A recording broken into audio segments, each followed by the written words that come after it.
Kaya pala umaapila pa ang Tape Incorporated dahil may mga nakaabang na mawala sa kanila, kasabay ng pagkawala ng kanilang Eat Bulaga trademark registration.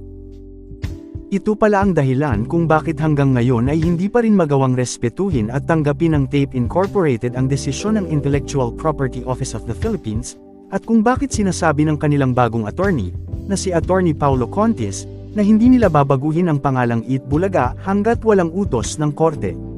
Nagsalita na itong si Attorney Paulo hapon lang natin nalaman na siya na palang bagong attorney ng Tape Incorporated. Pero isa pa sa mga talaga namang kakaharapin pa ng Tape Incorporated matapos po yung kanila pong yung kanilang problema na kinaharap is kung ano na ba ang estado ng kanilang mga sponsors and advertisers. Kasi matapos po yung desisyon na ito, ang pagtapos po ng taon or November, pagpasok po ng December na yan, diyan na po talaga magkakaroon ng decision factor.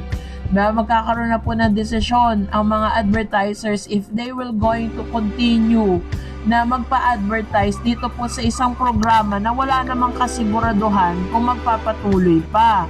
Kasi una, they always said na number 1 ng noontime program nila. Tapos sinasabi rin po nila na sila ang Eat Bulaga. Ikaw ba naman isa kang advertisers, alam mo ito pong programa na ito, napakaraming issue sa katawan. Diba? Napakaraming issue dito sa kumpanyang ito. Magpapa-advertise ka ba? Kasi ang kinukuha mo dito is yung trust and loyalty ng lahat ng mga consumers.